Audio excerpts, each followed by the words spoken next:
Olá, seja muito bem-vindo ao programa Em Evidência na TV de hoje, aqui pela Masper TV, pelo 575, pela Parabólica Digital Brasileira, com sinal aberto via satélite para todo o país e também pelo 520 da Claro, Antiga Net, aqui para o estado, região metropolitana, para mais de 11 milhões de gaúchos.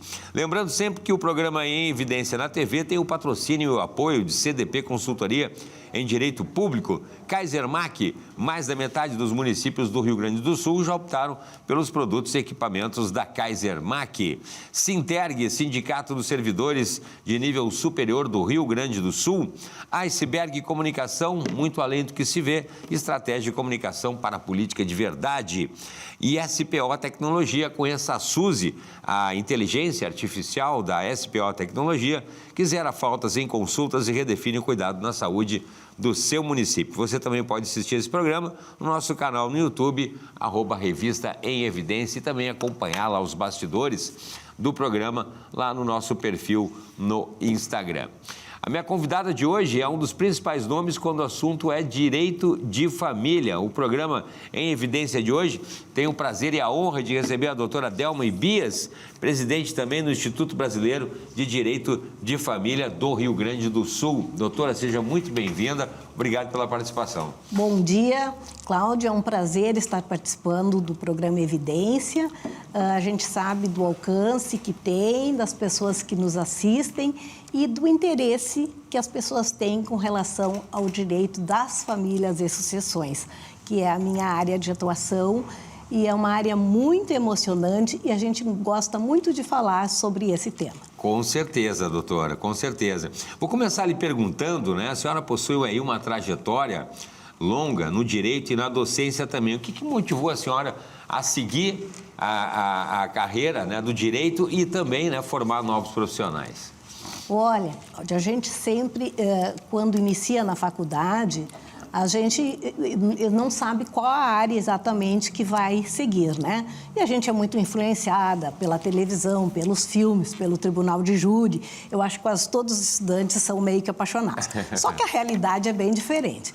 E aí, com o passar do tempo, a gente vai galgando mais conhecimento, mais experiência, inclusive, e aí a gente pode fazer as escolhas, Então, eu acho assim que o direito de família é um direito muito sensível, é um direito que mexe com a vida das pessoas, com a sensibilidade, Então, isso aí é muito apaixonante. Então, a gente tem essa troca, tem esse aprendizado. Eu costumo dizer que o processo de família, ele não é um processo generalizado. Não, ele é um processo personalizado. Por quê? Porque cada pessoa é uma pessoa, cada família é uma família. Elas podem ter problemas semelhantes, mas não são iguais. Cada um vai ter a sua peculiaridade. E isso que é muito rico para nós, advogadas e advogados no direito de família. É verdade. Eu vou me perguntar também, doutora Delma, como é que foi a sua experiência ao concluir o mestrado em direitos humanos, e de que forma essa área também influencia na atuação da advocacia e também da vida acadêmica?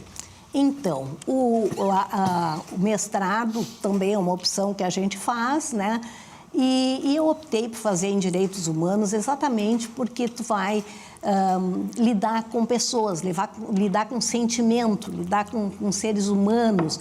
E a gente tem toda uma gama de profissionais que atuam conosco, porque hoje o direito não atua mais sozinho. O advogado hoje ele não atua só na área de direito, porque ele não basta ser um técnico. Nós temos que trabalhar com outros profissionais, com outras expertises. Então, o direito ele torna-se uma área interdisciplinar, ou seja, nós atuamos com a psicologia, com a assistência social, com a psiquiatria, com a medicina, com o próprio magistério, e a gente vai galgando conhecimento dessas outras áreas, mas não somos os técnicos, Nós somos técnicos em direito. Então, quando mexe com o sentimento, com a emoção das pessoas, a gente tem que se assessorar desses outros profissionais que são os experts nessas áreas, Então, o direito é uma área muito bonita e a parte dos direitos humanos também faz com que a gente possa entender mais sobre todo esse leque e como lidar com essas com essas dores que não são dores necessariamente do corpo. O direito de família são dores da alma. É verdade, doutora, é verdade, muito bem falado. Vou lhe perguntar também a questão da senhora atuar como proprietária, né, de um escritório de advocacia, né? Quais são os principais desafios, né, de administrar e também conciliar com o direito propriamente dito? A gente tem que ser um pouco, né, administradora também, porque eu tenho meu escritório com a minha equipe há mais de 30 anos e nós atuamos, então, basicamente, majoritariamente, direito de família e sucessões, mas tem outros colegas que atuam também na área civil. E a gente, então, tem que saber lidar com essa questão, que isso tudo envolve pessoas, né? Sim. Colaboradores. E envolve cliente, e o cliente é aquela pessoa mais importante que a gente tem. Eu foco muito bem isso para a minha equipe sempre. Que o mais importante no escritório não é a doutora Delma, não é o doutor Diego, não é a estagiária, não é a secretária, não. O mais importante no escritório é o cliente. Por quê? Porque o cliente é aquela pessoa que chega na tua frente com um problema. Ninguém vai lá te consultar, te pagar uma consulta, porque está feliz e contente. Não, é porque ele está com um problema e problemas. E aquele cliente que senta na tua frente, o problema dele é o maior de todos que existe no mundo. Por quê? Porque é dele. Porque é o dele. Né? E aqui, então, tu tem que dar toda a atenção, tu tem que saber ouvir, acolher. Isso é muito importante. Eu costumo dizer sempre para os meus alunos em sala de aula que o direito de família é o direito da escuta, da sensibilidade. Tu tem que primeiro acolher aquela pessoa que chega ali dilacerada na tua frente, ouvir o problema dela, para depois tu pensar no lado jurídico e saber como vai acomodar, como vai dar seguimento para as situações. Porque é de praxe chegar o cliente na frente da gente e dizer assim: doutora, eu quero tirar tudo dele. Primeira coisa que eu quero, por exemplo, a mulher. Primeira coisa que eu quero é que ele não veja mais as crianças. Isso. Que ele não veja mais os filhos. Depois eu quero uma pensão enorme. Eu quero tirar tudo dele. Eu quero arrancar tudo dele. Claro que a gente não pode, num primeiro momento, dizer não, não é assim, porque a lei, número tal, porque o artigo... Não. A gente tem que começar, eu costumo dizer os ditados gaúchos, né? A gente tem que começar a comer o mingau quente pelas bordas, né? Então, a gente vai indo, vai conversando, vai sentindo, porque, claro, que não é aquilo que a gente vai fazer, não é o nosso objetivo, Sim. Nem tem porquê, não tem como tu fazer isso, Sim. Porque são pessoas têm direitos, Sim. Né? Sim. A moeda sempre tem duas faces, o processo tem duas partes, por isso que é autor e réu, autor e demandado, né? Então, sempre vão ter duas verdades, né? Então, tu tem que lidar com o problema de uma forma que tu administre e que fique bem para todo mundo, né? Porque no direito de família, eu costumo falar também que o direito de família não tem ganhador e perdedor. Num processo de família, todos saem perdendo. Quer seja pela divisão de patrimônio, quer seja pela divisão, pela guarda dos filhos, pela divisão na hora da convivência, que isso são os problemas assim que estão na ordem do dia. Então, pensão alimentícia e convivência, guarda dos filhos. Quando o casal quer litigar, qualquer minúsculo requisito que seja, já dá uma confusão. Vira briga. Então, tu tem que aparar esses litígios de forma que tu consiga acomodar lá na frente e visando muito bem que existem uma, duas, geralmente uma, duas, mas tem casos que até mais, crianças lá na ponta que serão as receptoras de toda aquela situação. E as crianças não têm culpa. Se os adultos deixaram de se gostar, não querem viver, não querem conviver mais juntos, né? A criança é filho de mãe, de pai, para toda a vida, né? É um cordão umbilical que não se desliga. Então, tu tem que saber administrar isso e pensar sempre naquelas crianças que, em princípio, as crianças estão desamparadas, porque ela não tem advogado. Os filhos não vão procurar um advogado. Quem vai procurar uma advogada é o pai e a mãe, né? E cada um com a sua verdade. Então, são questões todas que a gente tem que ter muita sensibilidade, muita vocação e saber ouvir muito essas pessoas. Muito bem, doutora Delma. A gente chegou no final do nosso primeiro bloco, dessa primeira parte do programa, mas em seguidinha a gente volta conversando mais sobre direito de família. É um instante só.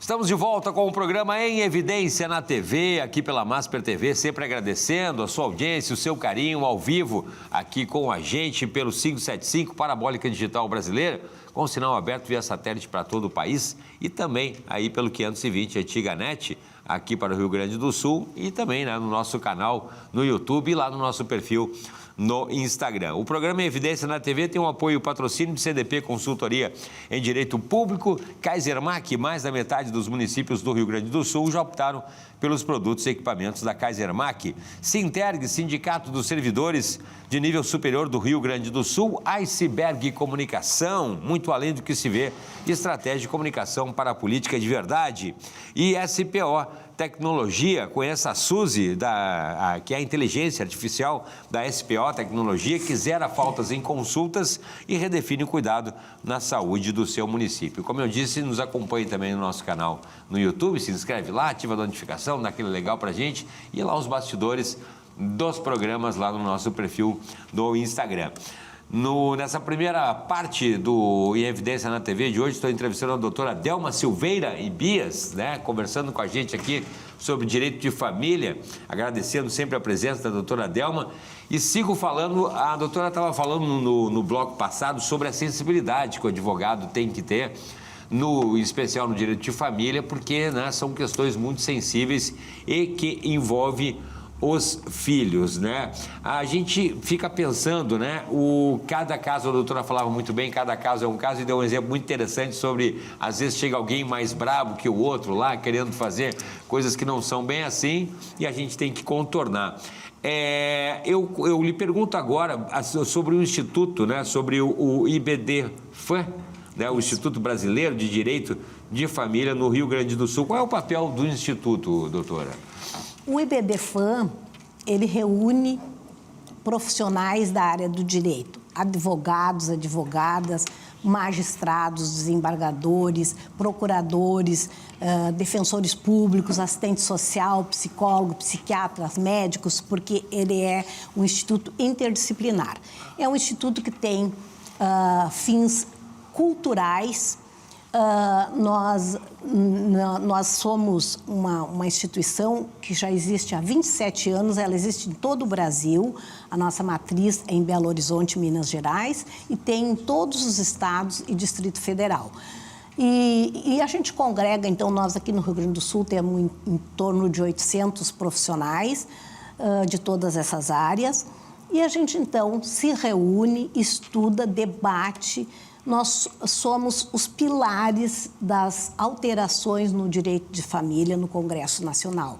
Nós atuamos muito intensamente em todas essas alterações que existem. Agora, por exemplo, estamos com um projeto de lei tramitando no Congresso Nacional que vai fazer todas as alterações no Código Civil brasileiro, que é o código que rege a vida de todas as pessoas. Então, o capítulo, o livro do direito das famílias, nós somos os grandes colaboradores com esse projeto, nós do IBDFAM. Dos 40 participantes, mais de 30 são profissionais do IBDFAM, que trabalham nesse projeto, nessas sugestões, enfim, são mais de 1000 artigos que está tramitando nesse projeto. E o direito de família, ele é um direito que a vida, por ser muito dinâmica, ela anda muito à frente da realidade. Sim. Então, a legislação sempre está correndo atrás, né? Então, a jurisprudência se encarrega, que são aqueles julgados reiterados dos tribunais, a jurisprudência se encarrega, então, de determinadas decisões. Então, o que é essa reforma do Código Civil? É uma coletânea de todas essas atualizações que a jurisprudência já vinha aplicando, né? E outras que a gente entende que é pertinente, porque a última atualização do nosso Código Civil é de 2002. Então, a gente espera que esse projeto, essa aprovação ocorra, tomara que fosse esse ano, mas esse ano a gente sabe que é difícil, porque é um ano de eleições e tudo mais, né? Mas que em breve possa haver essa aprovação, porque ali vai ter muitas novidades que vêm em benefício da família brasileira. Então, o IBDFAM é um desses pilares que faz essas legislações. Nós temos tantas outras, praticamente todas as legislações mais polêmicas de direito de família e sucessões tem por trás o IBDFAM, que aprimora os seus projetos, que apresenta. Foi assim, por exemplo, com a lei do divórcio, 66, que regulamentou um artigo da Constituição, porque antigamente as pessoas não podiam se divorciar, era só uma vez, tinha uma série de requisitos. Era desquite. Então, a partir, sim, antigamente. Então, a partir dessa alteração que foi trazida pelo IBDFAM, as pessoas podem casar e divorciar quantas vezes entenderem necessário. Foi assim com a união estável, que era um instituto que não tinha nenhum direito previsto, né? Então, foi reconhecido, foi determinado certos requisitos. Foi assim com a filiação, foi assim com a Lei Maria da Penha, com a violência doméstica contra a mulher, foi assim com a Lei de Combate à Alienação Parental e foi assim com a guarda compartilhada. Então, praticamente todos os temas de direito de família e sucessões que rege o direito brasileiro hoje têm por trás estudo e propostas do IBDFAM. Muito bem. Será que não dá para incluir também a questão, por exemplo, do direito de família das mulheres, quando vão fazer uma denúncia, não apresentar provas? E talvez, quem sabe, colocar também algum tipo de pena para quem faz uma denúncia falsa também? Bom, essa questão é bastante delicada e já tem precedentes de que foi aplicado em mulheres que fizeram denúncia falsa. Isso. Então, claro, porque tu não pode banalizar a lei. Sim. A lei, ela existe para a proteção da mulher, a Lei Maria da Penha, ela existe para a proteção da mulher. Medida protetiva, né? Exatamente, para serem concedidas medidas protetivas, mas em benefício da mulher, dos filhos, da família, enfim. Só que, e nós estamos vendo a importância dessa lei, o número exacerbado de feminicídios que tem acontecido, que a gente cada dia não sabe mais a atualização. Triste. A gente tem que ver a atualização do dia, porque está de uma forma, assim, insuportável, impressionante. O número de feminicídios que tem acontecido, o Rio Grande do Sul está disparando em relação a todo o estado, e isso é muito ruim. Nós, todas as instituições, estamos lutando, porque a gente até se pensa e faz um exercício onde estamos errando. O que está acontecendo? Porque legislação existe, os órgãos... A delegacia especializada da mulher, existe toda uma defensoria pública, existem os advogados privados, quer dizer... Então, a gente está trabalhando nessas questões, as diversas instituições governamentais, institucionais, como o IBDFAM, a gente trabalha nessa questão, mas não está diminuindo. Então, a gente está agora numa campanha séria, inclusive a OAB está despontando numa campanha muito acirrada, que a gente tem que levar muito a sério e trabalhar muito nessa questão, porque os feminicídios estão aí mostrando as estatísticas, números não mentem, né? E a gente tem que resolver. Claro que existe, agora fechando a pergunta que tu me fizeste, existe denúncias falsas que são usadas de uma forma indevida, né? Mas isso pode haver punição e tem que haver aprimoramento. Toda a legislação, ela tem que ser efetiva, mas deve ser aprimorada. Até passado o tempo, tem que, com o correr que ela vai sendo aplicada, a gente tem que ver os pontos nevrálgicos, os pontos que são positivos e aqueles que não são tão positivos, e aprimorar. E esse ponto que tu falaste é um deles, mas a gente tem que trabalhar muito essas questões para se chegar a um denominador que venha em benefício do objetivo da lei. Muito bem, doutora Delma. Chegamos ao final, o pessoal da produção está falando, mas terminamos mais um bloco, mas a gente tem mais um bloco para conversar com a doutora Delma sobre direito de família e muito mais. A gente já volta um instante só.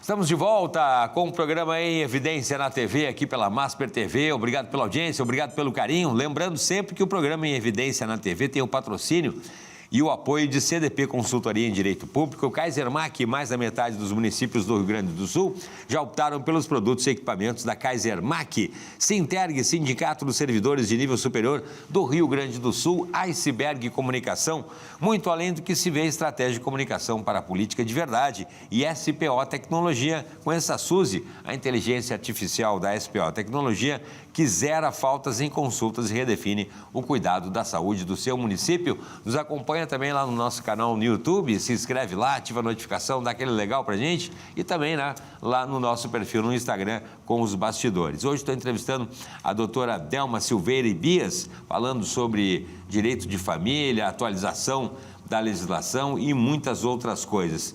Doutora, vou começar lhe perguntando nesse nosso último bloco, dessa primeira parte do programa, a questão também que a senhora foi conselheira estadual e julgadora do órgão especial da Ordem, nós estávamos falando da OAB antes, né? Da Ordem dos Advogados do Brasil, seccional Rio Grande do Sul. Como é que a senhora avalia esse momento? Por exemplo, a OAB está colocando uma série de questões, inclusive envolvendo o próprio STF.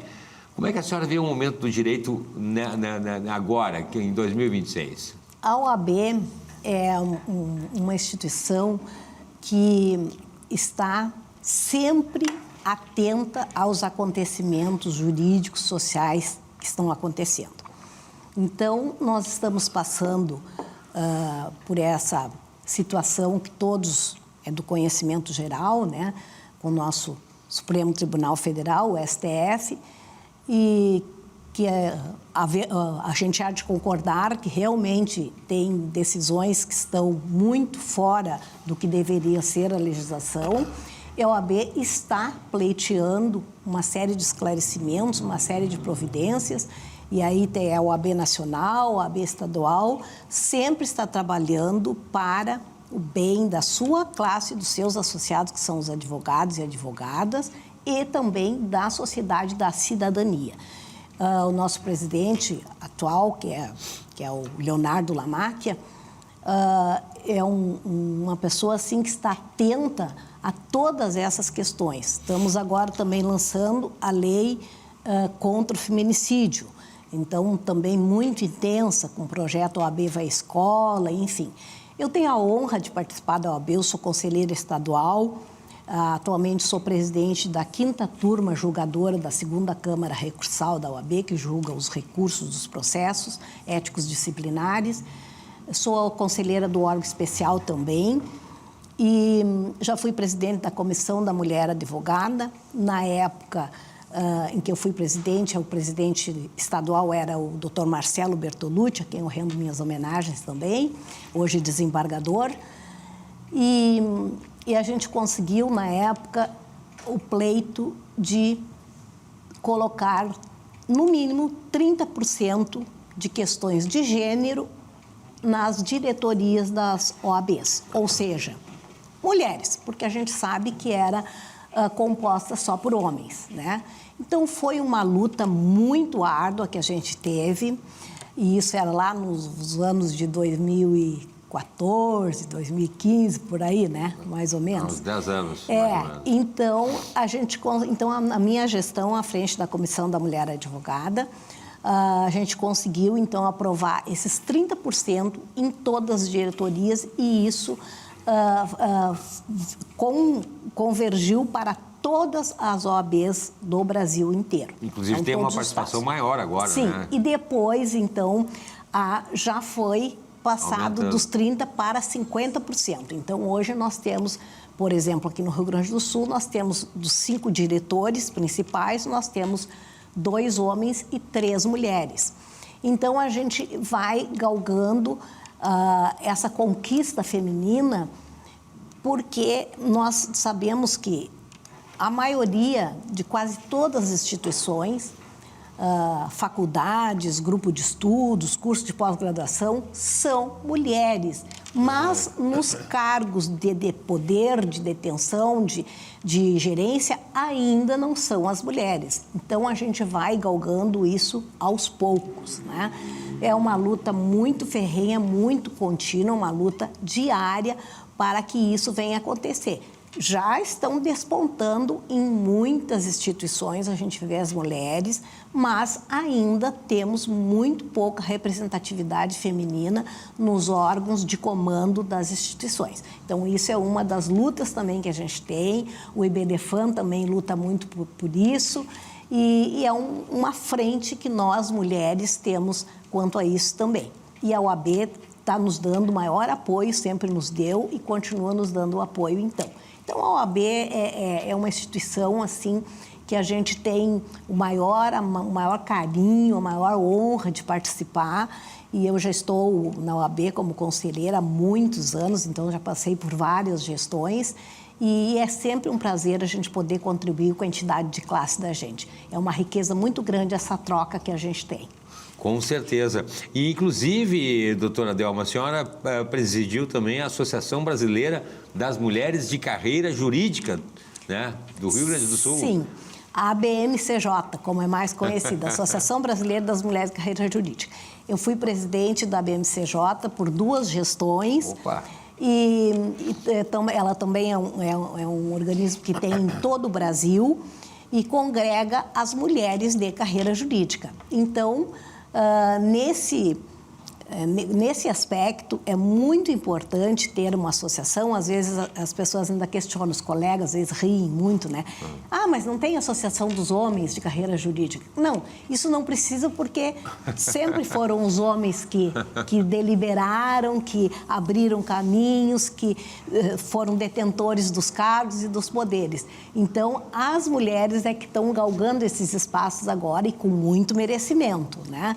Então, realmente foi é uma instituição de muita importância e que tem temas assim muito interessantes também. Então, na sua opinião, ainda existem obstáculos ainda em relação à carreira jurídica das mulheres para ser atravessado pelas mulheres? Muita. Ainda. Por exemplo, nós estamos vendo agora, vamos pegar um caso concreto. Supremo Tribunal Federal. Sim. Nós tínhamos 2 mulheres, dos 11 ministros. Saiu uma pela aposentadoria, ficou uma só. Hoje só tem a ministra Carmen Lúcia. E nós temos aí com uma vaga para vir, existe uma campanha forte para que seja colocada uma mulher, que nós temos uma lista imensa de mulheres altamente competentes, com currículos riquíssimos, experiências magistrais, mas como a gente sabe que é um órgão político, sim, então a gente sabe que, novamente, a probabilidade é de que seja escolhido outro homem. E foi assim as campanhas todas que nós fizemos. Conseguimos colocar algumas, mas com muita dificuldade. E a luta ainda é ferrenha. É assim no Tribunal de Justiça, é assim na Defensoria, é assim no Ministério Público, é assim na OAB. A OAB tem mais de 100 anos e só teve uma mulher presidente, a doutora Cléia Carpe da Rocha. Quer dizer, olha só, então, mas futuramente nós teremos e temos que estar sempre batalhando para isso. Doutora Delma, a gente está chegando no final, quero agradecer já a participação da doutora Delma aqui com a gente e tem convite para o Congresso também, não é, doutora?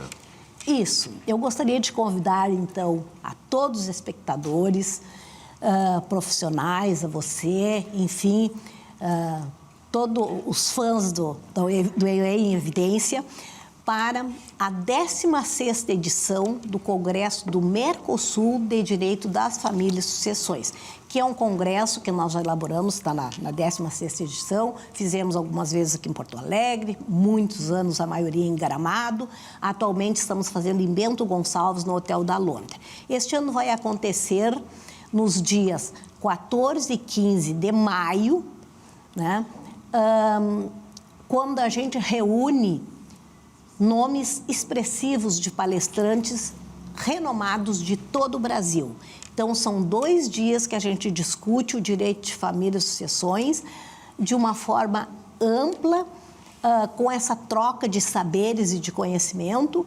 Inclusive, a palestra inaugural de abertura será feita pela ministra Nancy Andrighi, nome da mais alta relevância no cenário jurídico, que é a ministra do Superior Tribunal de Justiça. Ela que estará fazendo a nossa palestra de abertura. Depois, com a palestra de encerramento, teremos também a hoje advogada e ex-desembargadora Maria Berenice Dias, que fará a palestra de encerramento. Temos nomes assim da mais alta relevante como palestrantes, os nossos desembargadores aqui do Tribunal de Justiça que estarão palestrando, por exemplo, o desembargador Luiz Felipe Brasil Santos, desembargadora Jane Vidal, Glaucia Dreyer, Roberto Arriada, tantos outros, possivelmente tenhamos esquecido de alguns, mas temos professores, advogados de todo o Brasil. O nosso presidente nacional do IBDFAN estará conosco, Dr. Rodrigo da Cunha Pereira. Então, é um evento, assim, magistral, é o maior evento da América Latina anual em direito de família e sucessões. Então, estejam todos convidados, entre lá no site Congresso Mercosul, que lá tem todas as informações, faça a sua inscrição e vá para Bento Gonçalves, que a gente pode depois tomar um vinho, fazer um passeio naquela região que está linda aqui do nosso Rio Grande do Sul, onde nós vamos receber, então, congressistas de todo o Brasil, são em torno de 2.000 pessoas, e nós estaremos lá, então, durante esses 2 dias discutindo. Faça a sua inscrição e vá lá dividir conosco esses momentos que serão incansáveis e inesquecíveis. Muito bem. Doutora Delma, obrigado mais uma vez. Obrigado também para você que está nos acompanhando aí, mas não sai porque essa é só a primeira parte do programa Em Evidência de hoje. Na segunda parte a gente vai estar recebendo a deputada estadual, a Patrícia Alba, tá bom? É um instante só.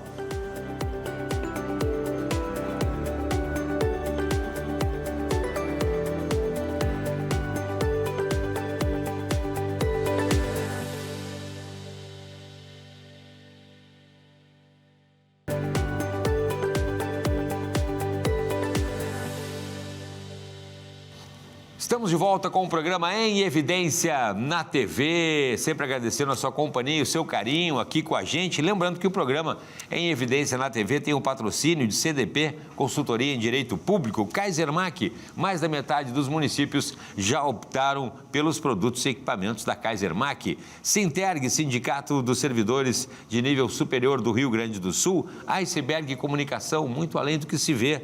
Estratégia de Comunicação para a Política de Verdade e SPO SPO Tecnologia. Conheça a Suzy, a inteligência artificial da SPO Tecnologia, que zera faltas e consultas e redefine o cuidado na saúde do seu município. Nos acompanhe também lá no nosso perfil, nosso canal no YouTube, se inscreve lá, né? Ativa a notificação, dá aquele legal pra gente. E também os bastidores lá no nosso perfil no Instagram, sempre agradecendo a sua companhia aqui.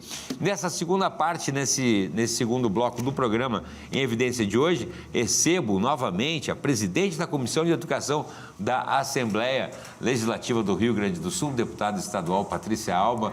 Seja muito bem-vinda, deputada. Prazer em recebê-la novamente. Muito obrigada, Cláudio. Para mim é um prazer estar aqui. Eu agradeço muito o convite. Deixo o meu abraço também aqui. Agradeço o convite do Lúcio e ao amigo Chico, que está sempre aqui nos fotografando a câmera dele é tão boa, deixa a gente sempre bonita, né?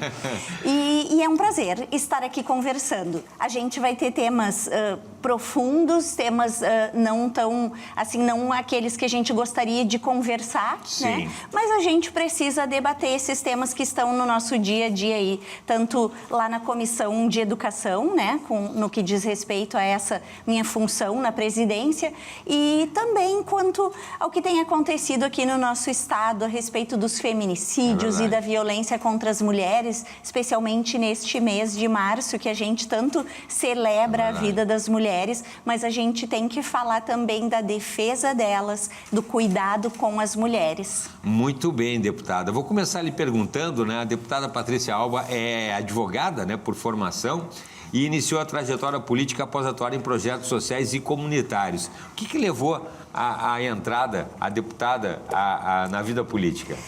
Bem, é interessante porque, assim, eu participo da política, essa política partidária, digamos assim, e política pública desde 18 anos. Né? Desde que eu tinha 18 anos de idade, eu participo como filiada ao MDB, que sou desde 1998. Opa! Faz tempo, né? Faz tempo. Acho que até foi um pouco antes, acho que foi 1995. Mas, enfim. Faz tempo. Faz tempo. Vai aí quase 30 anos.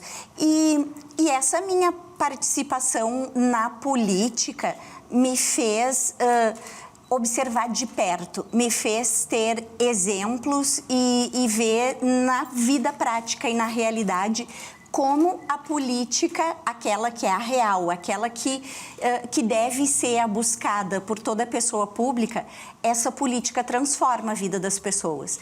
E eu costumo dizer que ela tanto pode transformar a vida das pessoas para o bem, quanto para o mal.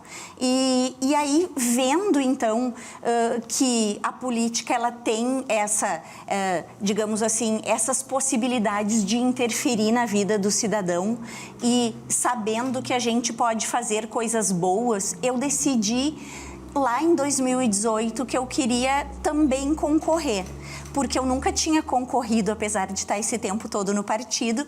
Eu sou casada com um político que tem mais de 40 anos de vida pública, que é o Marco Alba. Um abraço para o Marco. Um abraço para o Marco, que deve estar nos assistindo. E acompanhando essa trajetória dele, de tudo que a gente conseguia ver de resultado prático na vida das pessoas, me fez avaliar que se eu tivesse um mandato, eu podia fazer mais do que aquilo que eu vinha fazendo. Porque você foi primeira-dama, né? O Marco Alba foi prefeito de Gravataí. Sim, que foi um momento de um trabalho bem profundo que a gente conseguiu fazer com a comunidade toda de Gravataí, né? Eu fui esposa de um deputado estadual, digamos, porque ele era deputado estadual. Eu era esposa dele, também participei dessa parte da vida pública dele. Mas como prefeito e eu primeira-dama, então, eu pude trabalhar muito próxima com a comunidade e ver resultados, aliás, resultados que a gente percebe até hoje acontecendo na cidade, que foram construídos nessa época, né? E aí, então, lá em 2018, eu resolvi fazer algo que eu nunca tinha imaginado na minha vida, que era concorrer, né? Porque sempre entendi que a política era essa ferramenta, mas eu entendia que o meu papel era de bastidor, né? E é importante também, né? Também precisa disso.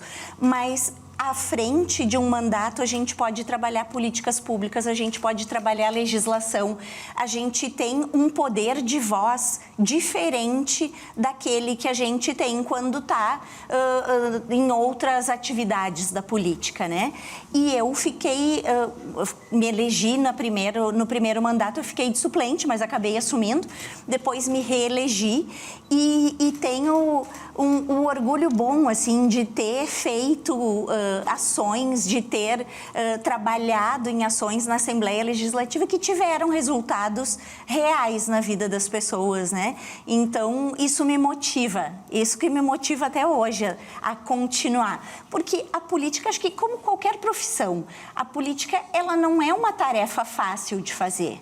Ela é uma tarefa diferenciada, primeiro, porque o político, ele não está lá para se servir, ele está lá para servir. Então, o objetivo principal dele é o interesse público e não o privado ou dele ou do seu grupo, né? E isso não são muitas pessoas que estão preparadas para isso. E eu não critico quem pense, né, no seu próprio negócio ou nas suas instituições, enfim, tá perfeito, mas daí cada um é na sua área, né? O político não. O político tem esse dever, essa missão de trabalhar para que a vida daquele que está lá fora, que te elegeu, que tu representa, ela modifique para melhor, né? E é possível fazer. É possível fazer isso. Falando em te elegeu, a deputada foi reeleita com mais de 44 mil votos, deputada. Sim, quase 45 mil votos. É muita coisa. É muito voto, é uma responsabilidade gigantesca. Eu te digo, assim, conversando aqui com aqueles que nos assistem, que diariamente eu retomo as minhas decisões, eu avalio as minhas decisões, eu analiso o impacto que ela vai ter na vida das pessoas, porque a gente sempre que toma uma decisão, ela tem uma consequência, né? E ela pode não ser necessariamente o ideal para todas as pessoas que vão receber essa decisão. É como um voto. Votar sim ou não em um projeto é uma decisão importante que pode, talvez, não favorecer algumas pessoas, mas que tem um objetivo público de melhorar a vida da maioria. Então, eu procuro buscar isso e esse número, né, de mais de 44 mil votos me faz diariamente pensar na minha responsabilidade. O meu trabalho precisa priorizar que a maioria das pessoas seja atendida e tenha um benefício com aquela decisão que a gente toma, seja na Assembleia, seja nas ações que a gente faz no dia a dia, como, e eu falo, toda vez que eu venho aqui, eu falo na RS 118, ou melhor, no pedágio da RS 118, que era uma ideia do governador Eduardo Leite de colocar uma praça de pedágio. Depois ele mudou para Free Flow e a gente conseguiu, com um movimento não só do parlamento, mas especialmente de poucos deputados do parlamento e um trabalho da sociedade civil organizada, nós conseguimos evitar que fosse colocada uma praça de pedágio na RS 118, o que mudaria toda a estrutura econômica da região, né? E a gente conseguiu demover o governador dessa ideia e mais, que eu também fico muito feliz e honrada. Não só não ter pedágio, mas duplicar a 118, porque não adianta não ter o pedágio, mas a gente não ter a duplicação. Do jeito que está. Como é que são as obras? Já estamos no final. Não, a gente tem a duplicação de Gravataí até a 116, Isso. na RS 118, desde Gravataí até a RS 116, mas não temos a duplicação de Gravataí até Viamão, que são em torno de 12 quilômetros, mais ou menos. Sim. E essa parte precisa ser duplicada, né? E era justamente nessa parte que o governador entendia colocar o pedágio, que agora definitivamente está fora dos planos, inclusive do bloco 2, né, de concessão dos pedágios. Que bom, né? Porque realmente ia cortar ali, muita gente vai de um lado para o outro ali e ia ficar inviável, né, deputado? O Gravataí hoje se tornou um polo logístico, porque tem saída para vários lugares. A gente tem a RS 118, tem a 116, a 020, enfim, daí depois a 30, a 40, que já é mais lá em Viamão, mas isso faz... E a Freeway. E a Freeway. Que né, especialmente... Isso faz com que Gravataí esteja atraindo diversas empresas, indústrias distribuidoras e favorecendo as cidades da região também. Sim, né? sim. Então, esse desenvolvimento econômico, ele foi conquistado, claro, graças a um trabalho de reorganização do governo municipal para poder prestar o serviço para quem está fora e não apenas aquela máquina pesada que só serve para si mesma. E também em função da retirada do pedágio da Freeway, que era verdade. bem em Gravataí, agora passou, ainda em Gravataí, mas mais afastado da cidade, quer dizer, não pega o trânsito urbano, digamos assim, eu tenho uma dentista em Gravataí, eu me lembro que eu esquecia que tinha aquele pedágio ali. Tinha, e a gente esquece, depois que passa a gente esquece, mas ele vem surtindo efeitos, né? Então, a colocação de um pedágio na 118 prejudicaria, claro, Gravataí, que hoje se desenvolve muito, sim, mas todas as cidades da região e que, na verdade, são cidades que precisam de uma atenção no sentido inverso, de uma atenção no sentido de poder se desenvolver economicamente. Né? A gente está falando ali de Alvorada, por exemplo, que é a penúltima cidade do estado do Rio Grande do Sul, economicamente falando, penúltima, antepenúltima, enfim. Então, quer dizer, uma cidade que precisa de um olhar diferenciado do governo. Talvez isso não tivesse sido ponderado no momento, mas foi uma questão que nós, enquanto instituição que queria o não pedágio na 118, também levamos em conta isso. E hoje conquistamos. Então, assim, são várias conquistas que a gente tem aí ao longo do tempo e que acho que motivam a participar da política. Com certeza. A gente está faltando 3 minutos para terminar esse primeiro bloco, deputada. E eu queria falar também sobre a questão da Comissão de Educação, né, na Assembleia Legislativa, que a deputada preside. Inclusive, é 1 ano e a senhora vai ficar 2 anos lá, é isso? Sim, vou ficar 2 anos. Vai fechar 2 anos. A Assembleia Legislativa, e isso é uma determinação do regimento interno, as comissões e as funções, os cargos, a presidência da Assembleia, a mesa da presidência, ela é distribuída proporcionalmente pelos partidos que fizeram mais votos. Então, o MDB tem o direito de ter a presidência da Comissão de Educação por 2 anos. E aí eu consegui uma articulação interna daí com a minha bancada de permanecer na presidência mais 1 ano. Então, eu estou bastante feliz, porque o trabalho não encerrou. Tá aí. Eu vou perguntar sobre esse trabalho, então. No próximo bloco, você não sai daí que em seguidinha a gente volta para continuar conversando com a deputada estadual Patrícia Alba. Um instante só.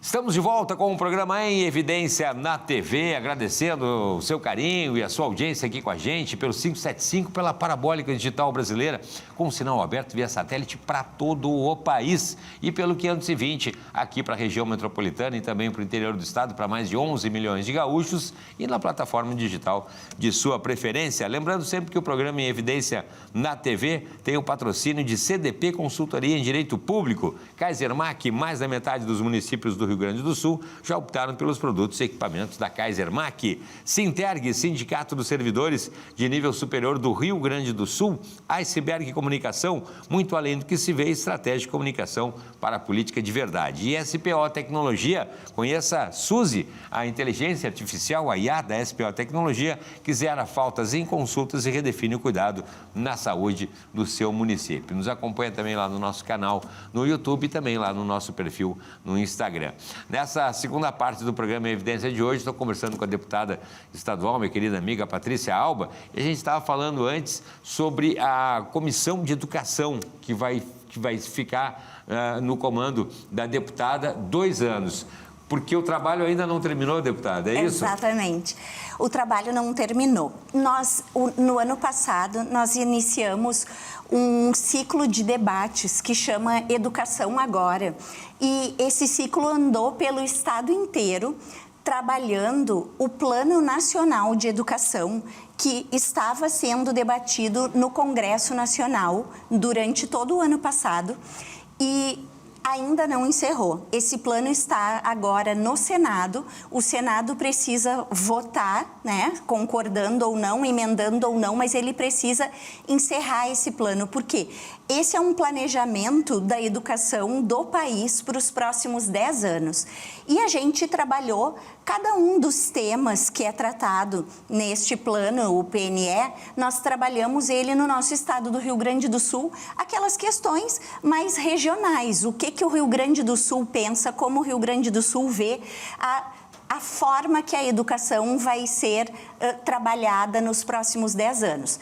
Esse ano se encerra no Senado essa votação e nós começamos o Plano Estadual de Educação aqui no estado do Rio Grande do Sul, nos demais estados, assim como também os planos municipais. Ah, né? Perfeito. Então, a gente tem um trabalho muito grande pela frente, primeiro, para trabalhar esse plano, porque ali vão estar as metas, o que a gente pretende, quanto por cento a gente pretende de alunos matriculados, quanto a gente entende que tem que ter o número, ou hoje a universalização do estudo, sim. Ok, já está quase perfeita. A universalização do atendimento das crianças de 0 a 3 anos, né? A gente também precisa trabalhar isso. E tem uma infinidade de temas que vão integral. O turno integral, enfim. E isso tudo, além de ser trabalhado no plano nacional, claro que a gente precisa também, no plano nacional e no estadual, mas nós precisamos aqui ver como é que são as nossas realidades, porque os desafios que a gente tem hoje na educação, eles vão desde a parte de infraestrutura das escolas, que é algo bastante grave. Eu acredito que nos últimos 30 anos, a gente teve apenas manutenções pequenas de escolas e ainda assim, quando elas realmente não tinham mais condições de permanecer da forma que estavam.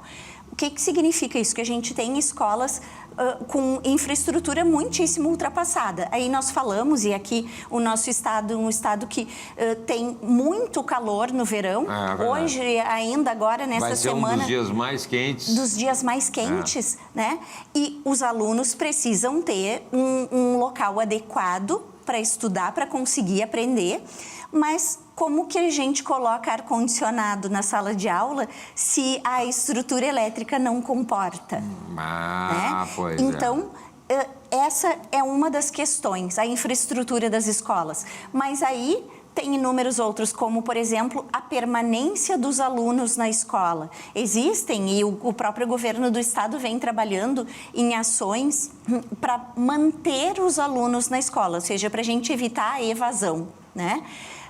Porque não basta colocar o aluno, não basta a gente universalizar essa educação se o aluno ele consegue a vaga, ele está lá, mas depois ele não aproveita, ele não conclui. Sim. Então, precisamos de estratégia para isso. Nós precisamos de um sistema pedagógico que realmente funcione. Nós precisamos estar caminhando lado ao lado dessas modernizações tecnológicas que o mundo sim, claro. está vendo. Crianças com deficiência, lembrei agora também, né? Questão da inclusão. Crianças com deficiência é uma temática importantíssima que está sendo bastante discutida por todos nós que trabalhamos nessa área da educação.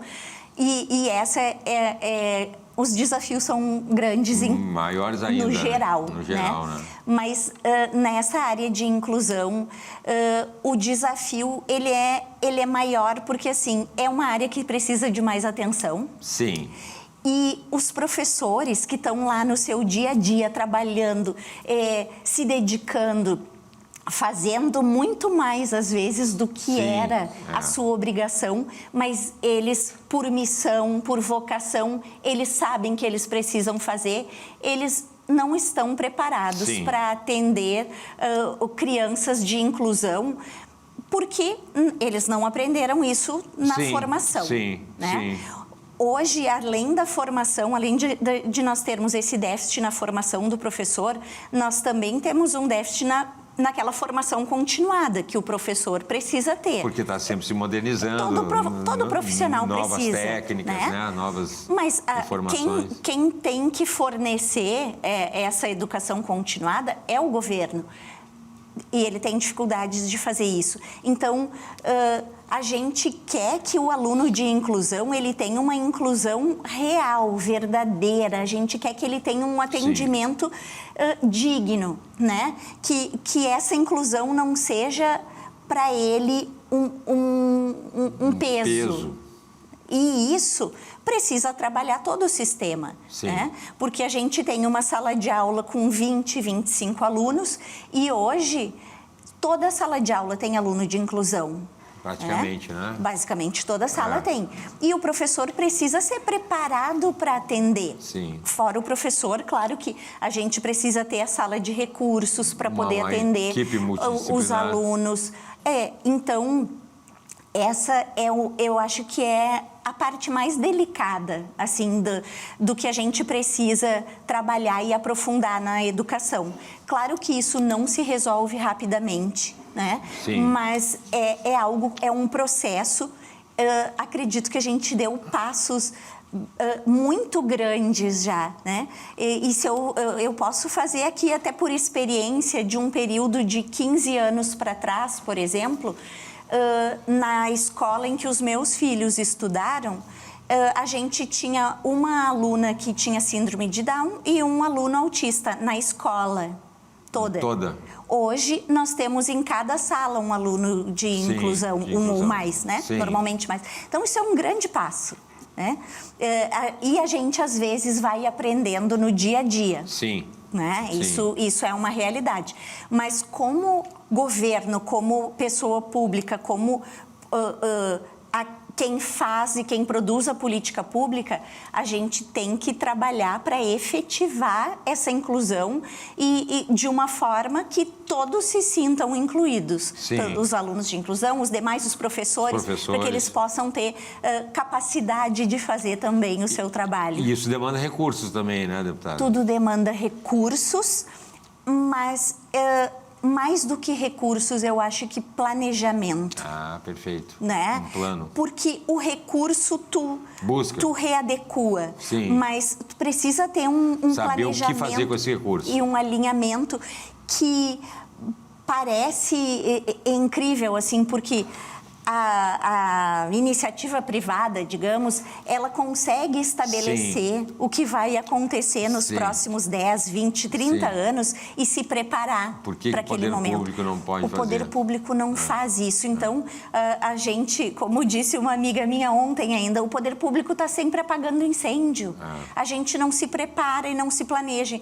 E a educação precisa de planejamento, precisa de ações a longo prazo continuadas, né? Para conseguirem entregar resultados assim como na saúde, Porque assim muitas como... vezes começa e depois para também por questões de partido, né? Exatamente, isso é gravíssimo. Isso é gravíssimo, né? E a educação, a saúde, enfim, existem situações que precisam de políticas públicas de Estado. Contínuas. Acho que a grande maioria das Pois é, ações é verdade, precisaria. é verdade, Mas tem concordo. algumas que conseguem sobreviver, que conseguem, né, passar com essas independente, mudanças, né?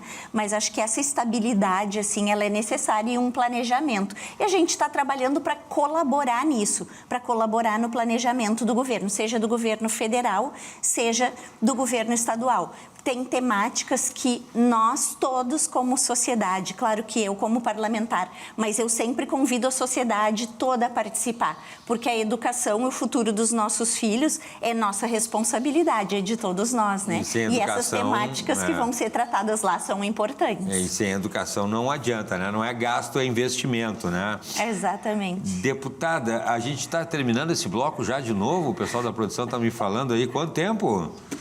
Temos 5 minutos ainda, então eu vou seguir perguntando. A questão também muito importante, deputada, ainda mais os números em relação, por exemplo, ao feminicídio, a questão sobre as políticas públicas voltadas para as mulheres. Na sua opinião, como é que está essa situação? O Rio Grande do Sul, infelizmente, está aí com números, né, de feminicídio alarmantes. 22 feminicídios. Que coisa! É a marca atual, infelizmente. A gente fica tendo que se atualizar todo dia, né? Sim. Que coisa triste isso. O que eu vejo a respeito das políticas públicas das mulheres, eu vou voltar um pouco no tempo. Não faz 100 anos que as mulheres passaram a ter direito a votar. Sim, né? É verdade. E claro que mesmo desse tempo para cá, não eram todos os direitos que eram garantidos às mulheres. Então, Sim. A gente deu alguns passos, mas eu reputo que esse momento que nós passamos a ter direito foi esse momento que a gente começou a votar. Por quê? Porque a gente escolhe alguém para nos representar, para estar lá dentro do parlamento pensando na gente. Sim. Né? E foi, inclusive, a partir do momento em que mais mulheres se elegeram que a gente passou a ter, efetivamente, legislação Sim. de proteção das mulheres, legislação de proteção da saúde das mulheres. Né? Então, tu vê assim que da década de 90 para frente, mas especialmente dos anos 2000 para cá, é que a gente começou a ter políticas públicas para as mulheres. De fato. E a gente começou a pensar e a falar sobre esse assunto. Então, existem políticas públicas boas para as mulheres? Sim, elas existem. Elas ainda são poucas e são falhas? Sim, elas ainda são poucas e são falhas. A gente ainda não tem uma consciência coletiva de que certos comportamentos são violência contra as mulheres. Sim.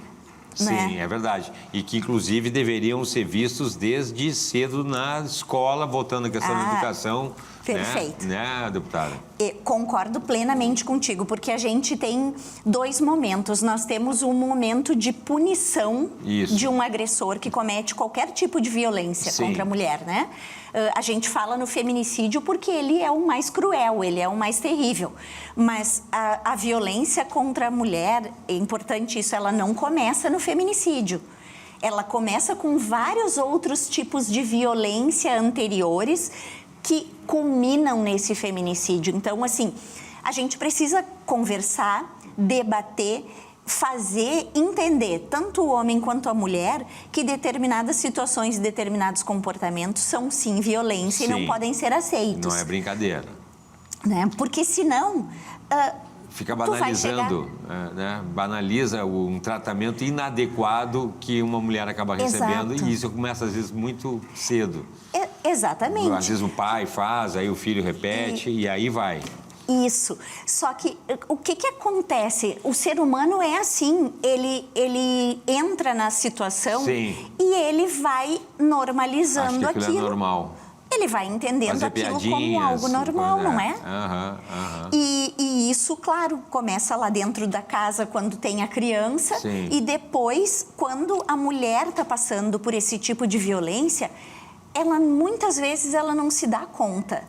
E tem outras situações e, se tu me permite, eu vou falar um pouquinho sobre isso, porque é cruel quando a gente vê as pessoas dizerem assim: ah, mas a fulana já sofreu uma agressão física do marido e ela segue com ele. Uhum. Só que isso é um ciclo, existem estudos, existe uma manipulação para aquela pessoa achar que não pode sair dessa relação. Sim. Né? Sim. Então, assim, não é porque ela quer que ela tá lá, é porque ela não consegue sair disso. Sim. Né? Então, a gente precisa também, como sociedade, compreender e estar disposto a ajudar e ser suporte quando essa pessoa precisar. Porque pode ser um vizinho, pode ser um parente, pode ser um amigo, pode ser um familiar.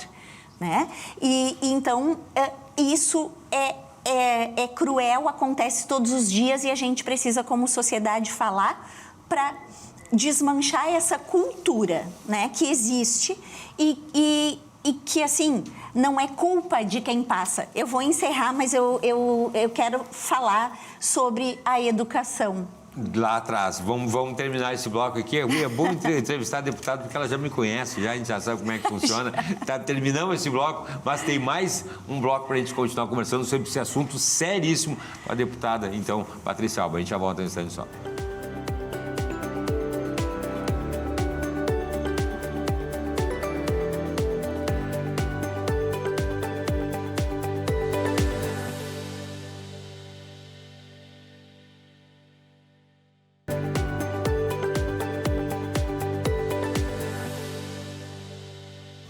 Estamos de volta com o programa Em Evidência na TV, aqui pela Masper TV, sempre agradecendo a sua companhia, o seu carinho aí, para você que nos acompanha por esse paizão afora aí, né? A gente está no 575 pela Parabólica Digital Brasileira, aí com sinal aberto para todo o país, aqui para o estado pelo 520, para a região metropolitana e também para mais de 11 milhões de gaúchos do interior e na plataforma digital de sua preferência.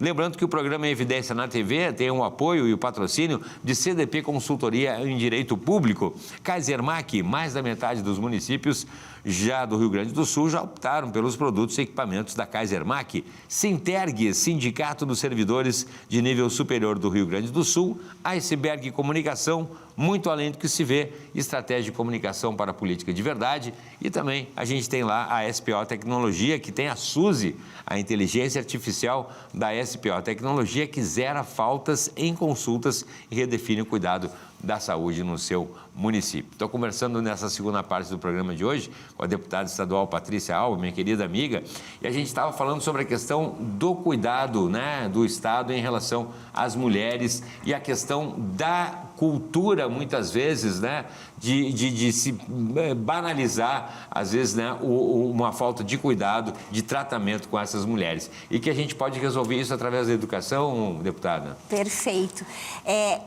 Acredito que seja esse o caminho. Eu falava no bloco anterior que nós temos dois momentos, né? Nós temos o momento da punição, só que esse momento a agressão já aconteceu. Sim. A violência já aconteceu, seja ela física, sim, moral, psicológica ou o feminicídio, né, que é de todos o mais grave. Só que a gente precisa trabalhar e pensar no momento anterior a esse. Sim. É o momento da prevenção. Sim. Né? E essa prevenção, ela acontece como? Com esse entendimento de que mulheres e homens são iguais em direitos e obrigações, são seres humanos iguais, né? Nenhum tem poder sobre o outro, nenhum é proprietário do outro, né? Porque existe essa cultura, é uma cultura de propriedade, de posse, né? E isso a gente não consegue trabalhar de cima para baixo, a gente não muda a cultura de cima para baixo, a gente precisa trabalhar na criança, trabalhar na educação, na escola, porque é importante se chegar numa escola e conversar com meninos e meninas pequenos eles já sentem diferenças, porque as meninas têm medo de andar sozinha na rua, as meninas têm medo de ir num banheiro sozinha, os meninos não têm esses medos. Eles não sabem o que a gente sente, eles não sabem como a gente se sente, eles não sabem o que a gente passa, né? Então, isso já lá na infância. E claro que trabalhar essa temática e esse assunto na educação, ele também promove a prevenção no sentido que a escola consegue perceber se aquele aluno está tendo também algum tipo de situação. Também. E algum tipo de situação violenta em casa. Pois então. E, inclusive, até trazer o próprio homem para essa história também. A gente tem a questão do alcoolismo, a gente tem, né, outras questões complicadas. Trazer também essa pessoa que muitas vezes está doente e descarrega na família. Perfeito. Eu acredito que aí também nós tenhamos situações e situações, né? A gente tem aquele homem que é doente, sim, né? Sim. Que é doente, que ele precisa de tratamento, sim, mas que ele precisa de uma punição severa. Sim. E eu acredito, como na Itália hoje, a Itália tem prisão perpétua para quem comete feminicídio. Crime contra as mulheres, né? Crime contra as mulheres. Agora há pouco foi aprovado. E por quê? Bom, a nossa Constituição diz que nós não podemos ter a pena perpétua, né? Mas a gente precisa repensar isso. Pois é, né? Precisa. E eu trago aqui um dado que é terrível. O primeiro homem que foi condenado por feminicídio no Rio Grande do Sul, a lei é de 2015. O primeiro homem que foi condenado, ele já está solto e ele já foi solto e ele já foi preso de novo porque ele cometeu uma violência contra a companheira atual e descumpriu a medida protetiva. Então é um círculo que não O que a gente vai esperar da saída desse agressor? Então, existem situações que têm que ser analisadas. O nosso judiciário também precisa fazer a parte dele. E os nossos legisladores também, porque a nossa lei hoje, ela diz o seguinte, ela tem uma punição grave, mas acaba não sendo grave no final, porque a pena para quem comete feminicídio vai de 20 a 40 anos. Né? Normalmente, o que acontece? 20. Ele já é punido com a pena menor. Né? Ele recebe uma condenação de 20 anos. Só que se ele cumprir a metade dessa pena, ele já pode sair. Ele pode 10 anos, progredir de regime. Em 2015 ele está saindo agora. Isso, ele já saiu. Isso aí também tinha que rever também. Mas é por bom comportamento. Mas é o mínimo que se espera, bom comportamento. Aqui fora eu não ganho prêmio nenhum por ser bom comportado. Exatamente. E aí o sujeito vai ser preso, vai ser punido e aí ganha um prêmio por ter bom comportamento. Aí aqui o prêmio é reduzir, é botar na rua de novo. Porque assim, a gente tem a sensação que na prática essa progressão de regime, ela acontece automaticamente. Pois é. Ela não tem uma revisão. É verdade. Parece que deveria ter. Então, assim... Vamos ter que repensar isso. Precisa punir, sim, precisa. Mas a escola tem que participar. Sim. E eu, inclusive, Cláudio, eu fiz um convite agora. A gente chamou a todos os atores e os participantes da área da educação, Conselho Estadual de Educação, o Ministério Público que atua na educação, a Defensoria Pública que atua na área da educação, o Tribunal de Contas, que tem um trabalho fantástico também, é importantíssimo, que cada uma dessas instituições tem a sua área específica voltada para a educação. Para que eu, como presidente da Comissão de Educação, chamei, então, essas instituições para a gente fazer um grupo de trabalho num prazo determinado e entregar à Secretaria de Educação e ao Governo do Estado ações que devam acontecer dentro da escola para que a gente consiga... começar a mexer na base. Mobilizando e movimentando e mexendo para que essa cultura que hoje existe, é grave e é real, para que ela se modifique, que a gente seja visto, que nós mulheres sejamos vistas como cidadãs de direitos. Inclusive teve a recriação da Secretaria da Mulher também. Sim. Já é alguma coisa também, né? É importante, né? Importantíssimo. Aliás, a recriação da Secretaria, ela veio justamente como uma resposta à onda de feminicídios acontecida lá em 2025, lá no feriado da Páscoa, que a gente teve assim, um absurdo de casos. Trágico. Né? E a Assembleia, praticamente na sua totalidade, assinou um documento que nós levamos ao governador pedindo a recriação dessa secretaria. A recriação da secretaria, ela tem um poder também institucional de mostrar que a gente está trabalhando e que a gente está olhando pelas mulheres, mas ela tem um trabalho especial de unir as ações do governo que são feitas na defesa dos direitos das mulheres. Porque nós não podemos dizer que o governo não tem trabalhado, não tem feito a sua parte. Existem ações, existem inúmeras ações. E nós temos Patrulha Maria da Penha, nós temos Delegacias da Mulher, nós temos registro de ocorrência online, a gente tem tornozeleiras para os agressores. Quer dizer, só que isso precisa estar de uma forma estruturado, né? Que se possa enxergar se essas ações elas estão conversando entre si e se elas estão dando resultado. Porque hoje, infelizmente... o número só aumenta. Não está dando resultado.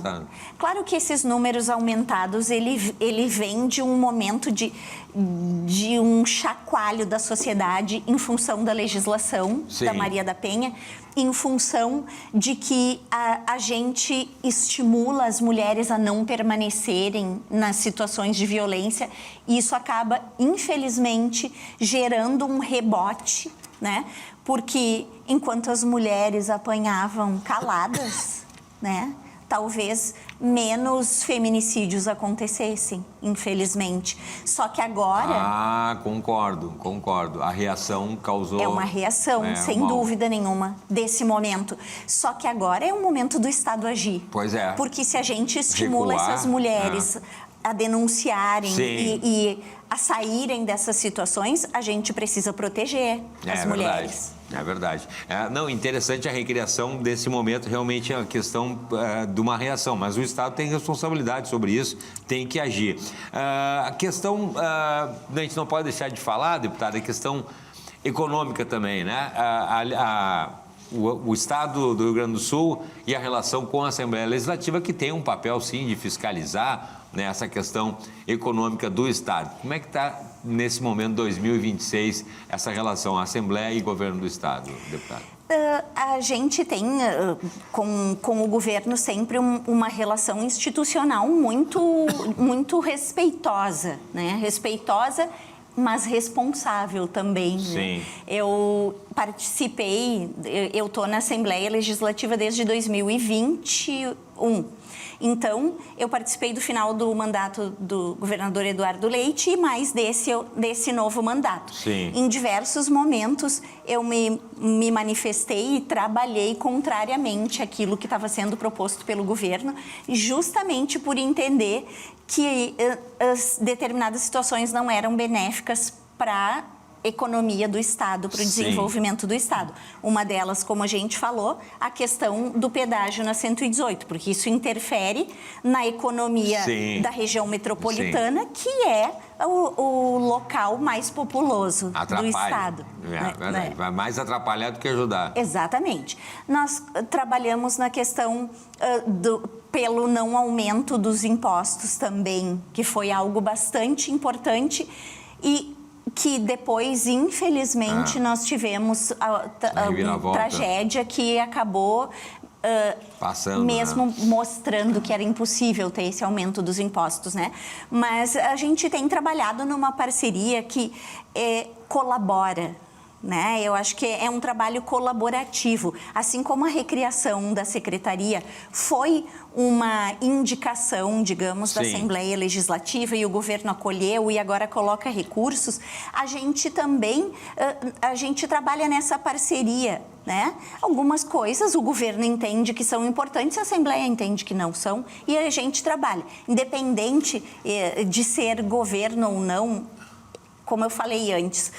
O político precisa pensar nas pessoas, precisa pensar no Sim, cidadão, sim. precisa pensar no interesse público, né? No momento que eu, como representante do cidadão, estou lá e entendo que isso não vai ser do interesse público, Não adianta. eu tenho que me manifestar, Tem que manifestar. mesmo fazendo parte do governo. Sim, né? amizades à parte. Diferente, ontem falava sobre isso também do centrão, né? Aham. Ser centro não é ser centrão, né? O centrão é o contrário disso.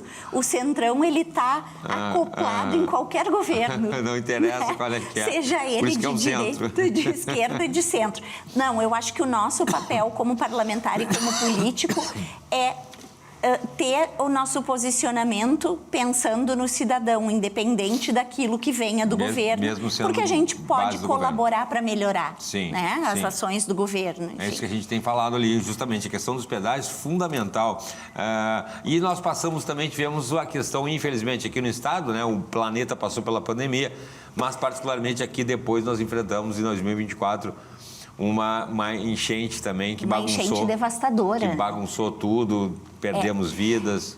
Que estrutura. acabou levando com que o governo federal tomasse algumas Também. providências e iniciativas, não por iniciativa por própria, política, não, né? Não. Por pressão. Por pressão Mas mesmo. o governo agiu e modificou, por exemplo, o nosso pagamento da dívida, que é algo que Sim.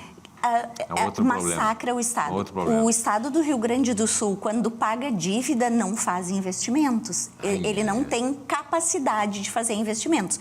E nós agora tivemos essa oportunidade porque durante 3 anos nós não estamos pagando a dívida Sim. pública com a União, né? Que, aliás, é um tema que a gente tem tratado com a OAB também aqui, né? Tem uma revista nova, né? Com o presidente Lamáquia.